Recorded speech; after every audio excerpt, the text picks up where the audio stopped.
We have to do pros and cons. Oof. Right. We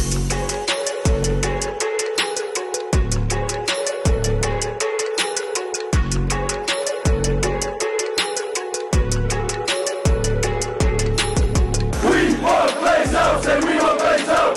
We want Glazers and we want Glazers. Hello everyone, welcome to the pros and cons for the game between Manchester United and Galatasaray. Just when you thought it couldn't get any worse, we lose at home to a Turkish side to make it 4 wins out of 10. It was the first time we've lost our 2 opening games in the Champions League. Galatasaray had never won a game on English soil in 117 years of existence. So we're breaking records for the wrong reasons. Was it on the manager, the players, the environment, the injuries, the mentality? What is it? Let's discuss it together.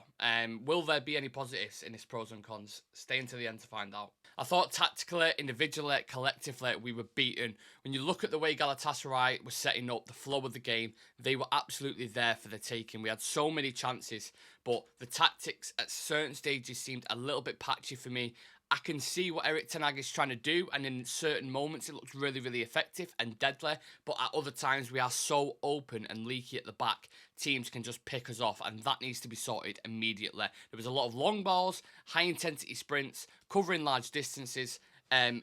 Not too bad in transition, confusing build-up at times, trying to play out from the back, and then a lack of fluidity in the forward line. So it was literally, it's hard to analyse from a tactical perspective because it was all over the place, wasn't it? Is Onana starting to feel the pressure? When we decided to get rid of David Gea in the summer, there were certain fans questioning the decision. I wasn't one of them because I don't have short-term memory. I remember the mistakes against West Ham, against Everton, against Sevilla, against Brentford, and the rest that is in that catalogue. And the fact that Ten Hag wanted to play out from the back, it made sense. You bring in Onana, just had a fantastic season with Inter Milan. You know, was the Champions League's best goalkeeper, decent shot stopper, and great with his feet as well. So it makes sense, right? However, with that being said, the goalkeeping position at Manchester United, as Gary Neville has famously said before, is the most heavily scrutinised position by the media and fans alike. Now, Onana brought in some good qualities on the ball, like I mentioned at the start. You could see certain things he was doing that was improving our first phase build-up, which is absolutely fantastic. But then there's been a couple of errors. You have to call it a spade a spade. There has been a couple of errors. Last night's pass to Casemiro was just unacceptable on any form of level. At Sunday League, League 2, you know, semi-pro, whatever you want to talk about, that cannot happen. When you talk about the Champions League, when you go up and you've already gone 1-0 up again, and then they've equalised, you go 2-1 up again, and then Onana does that, you're just like, Jesus Christ, man. The reason why we got rid of David De Gea was because he was making mistakes like this. And then, not even just that, he gets Casemiro sent off as well, who misses the next game because he has to kind of ditch it. I'll touch on Casemiro because I didn't think it was right, but because obviously he threw him under a bus, he made a latch-sticks tackle and then gets himself sent off. So that's a few things happened there, crucial moments in that game because of that simple mistake. I don't know what he was thinking. The pass was just straight. He weren't even like slightly off. It was just straight to their attacker. They go in and get a penalty. Luckily, they missed a penalty, but that effectively meant nothing anyway because we lost the game. Before that moment, there was an incident where they put a cross into the box and he even parried it, I think, into, was it Dries Mertens or it might have been Icardi, into their path, and luckily they missed that as well, but that could have been another mistake to add to the catalogue. You look at Leroy Sané's goal for Bayern Munich, where he kind of, he could have done better with that. You look at the goal, I think, in the Nottingham Forest game, where he kind of falls on his arse against when Awoniyi scores that first one on the counter-attack. There has been a couple of issues there now, but it's not been the perfect start, to his career at Manchester United. I do believe he has the personality to deal with it. He seems like a confident individual. He takes accountability. But look, that means fuck all if you keep making mistakes continuously. So let's hope he sorts it out, because otherwise we're going to have another situation in 12 months' time where we're talking about a new goalkeeper, and then that takes up, you know, a third of our budget. Bruno Fernandez is not doing it for me at the moment. He plays with desperation rather than control. Week in, week out, he's putting 5 out of 10s. I mean, how you guys have been watching these pros and cons, right? How many times on these have I had Bruno Fernandez on the negative side? Because he's putting in average performances. He's a captain, he works hard. But every time Angelino was bombing forward on that left-hand side, he just couldn't keep up with him, going back and forth. You had Zaha there as well, so you had kind of a double work rate that you need to put in. Maybe that's why Ten Hag put him there initially, but even when he got on the ball, he was lacking quality. He was doing Hail Mary passes. He was shooting at times when he needed to keep hold of the ball with his left foot. Like, there were stupid situations, and I was looking at his metrics last night. 0 out of 9 crosses, 3 shots off target. He needs to be dropped. I want to see a midfield of Casemiro, Amrabat, and Mason Mount. And then maybe Anthony on the right, Garnacho on the left, Hland up top, because I think that's the way forward now. He needs to be dropped. If you don't drop him for Brentford, which he's not going to do, because he's the captain, because he's always available, because he always puts a shift in, whatever you want to call it, I would drop Bruno. Genuinely, I would drop Bruno Fernandez. Really, really would. But it's never going to happen. And I feel like, again, on Brentford, I would be very surprised if he put in a stellar performance. It'll probably be an average performance again from the captain. So not good enough for me. Needs to do better. Midfielders not tracking runners. Jesus Christ. I don't know how many goals we have to concede where there's a cutback to a free man on the edge of the 18-yard box and they score because our midfielders aren't tracking the runners. It's happened multiple times against Wolves, which luckily didn't score from. We was lucky to not concede. The Odegaard goal where Eriksen isn't tracking his runner. We've got all of Brighton's goals came from the same action. Basically the same with Bayern Munich. It happened with Gnabry and Sané scoring. And then the Galatasaray one as well, obviously, which has hurt us. So that's 8 goals we've conceded in the same fashion. It needs sorting out immediately because you cannot, as a professional football player, watch these videos back of these goals you're conceding and then still not put it right. We've seen it have 8 goals to just cutbacks to the edge of the box. It's simple stuff.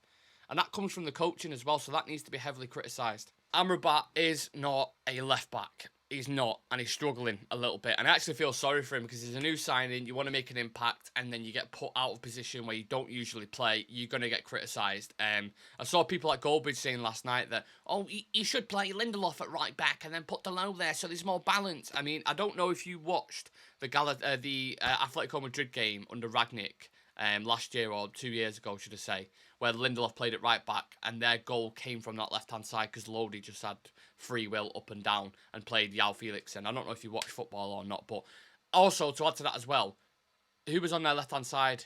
Zaha. Are you going to put Zaha against Lindelof at right back? Like, come on. He's made that decision because the past 2 games we've played like that. Amrabat's played at left back. So you've gone with the familiarity when there's so much disruption in the team. I understood it. Obviously, with that being said, it's clear that he's a weak spot in that position. 2 of their goals came from that area.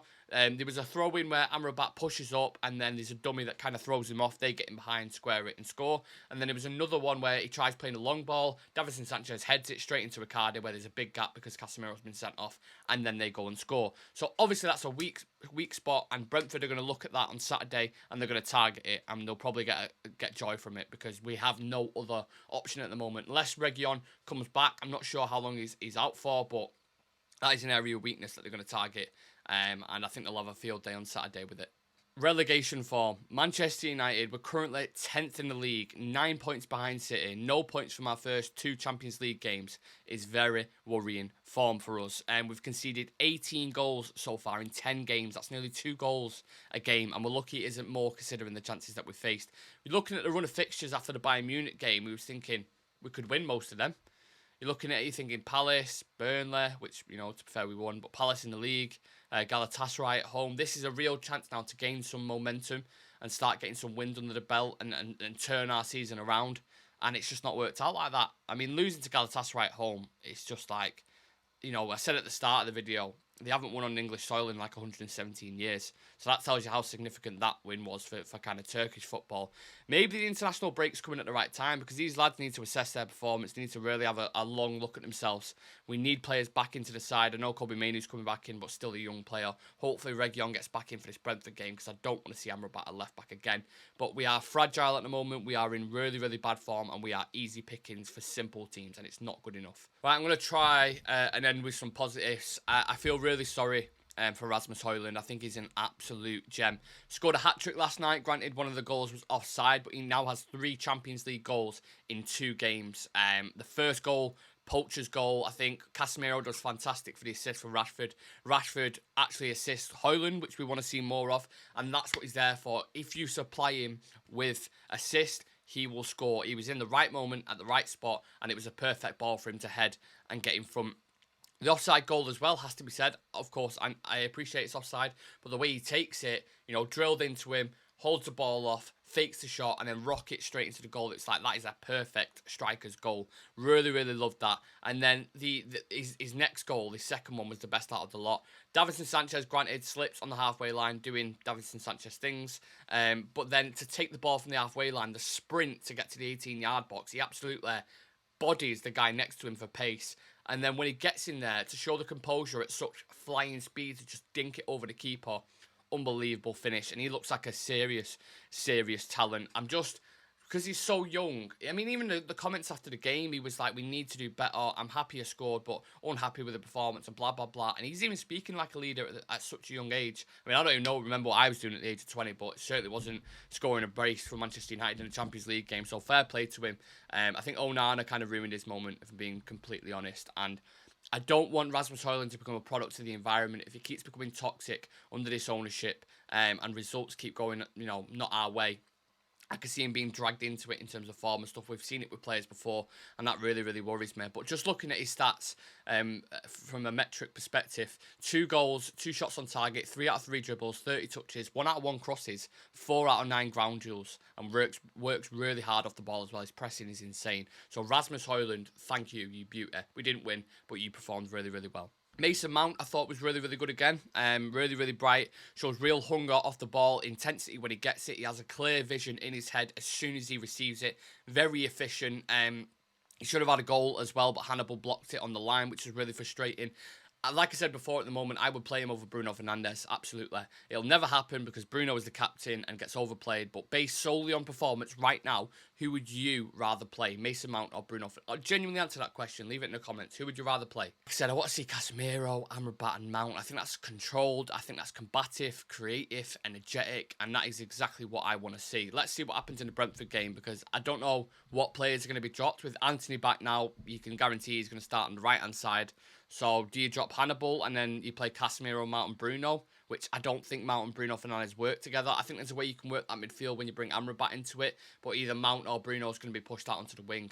Let's see who he goes for. Just briefly touching on Casemiro, look, first and foremost, I wasn't happy with the tackle that he made. Onana obviously threw him under a bus, which I get it. You're trying to claw it back. You're trying to win that tackle. It's a last-ditch tackle. I understand it, but it was bad decision-making that, because even if he scores, at least you've still got 11 men on the pitch to try bring it back. And considering how we was playing, we maybe could have got a draw out of that. As soon as you make that tackle, red card, penalty, you give the game away completely. But obviously it's Onana's fault initially. But having said that, his performance was really, really good. His first time passing at times is unbelievable. I mentioned the pass before for Marcus Rashford when he squares it to Hojlund. Fantastic. And he was doing that throughout the full game. There was a worry about Casemiro at the start of the season. Started off really, really slow. Jamie Carragher, of course, going in too early, saying he's fell off, he's not the same player, and all this kind of shit, which, ex-Liverpool pundits / players seem to do all the time. But I thought he was really, really good last night. And he's not getting caught on the ball as much as he is. So he seems to be getting up to speed now. He's an elite player. I keep mentioning Amrabat into midfield, and I know I keep saying it, and it sounds like it, but he does need Amrabat alongside him. I think when that happens, them two together as a double pivot will be absolutely solid. But yeah, Casemiro, fair play. He played well up until that red card. So the conclusion then, do you agree with my pros and cons, positives and negatives, whatever you want to call it? I mentioned at the start of the show, United are in relegation form at the moment. We've lost 6 out of 10 games. 0 out of 2 Champions League games, conceded 18 goals. Our big players aren't turning up like Marcus Rashford and Bruno Fernandez. Players need dropping. We need players back from injury. We need the ownership situation sorting out. The Jadon Sancho situation is still lingering. There are multiple things going on at this club, which I don't care what anybody says. If you was in any workplace and these things were going on, you cannot do your job efficiently and properly. And that's the exact same thing that's happening at Manchester United at the moment. Is the manager at fault for certain things? Yes. Is there individual players at fault for certain things? Yes. Are there people at board level for certain things? Yes. There's issues all around at the moment. It's a very toxic atmosphere at Manchester United. To be honest, I should have just called it Manchester United versus Galatasaray. Cons. That's what I should have just said. But look, I try find the positives in it because obviously Hland was fantastic. Mount had a good performance. Casemiro did. But we need to work on a lot of things because we've got Brentford at 3 o'clock on Saturday. They've not been in the best form, but they'll look at United as an opportunity like they did last season and think we can get 3 points there. So we really need to turn up because if you can't beat Palace at home, you can't beat Galatasaray at home, you certainly can't beat Brentford at home. So we really, really need a big performance before the international break. Let's hope United do it, but I'm not holding my breath.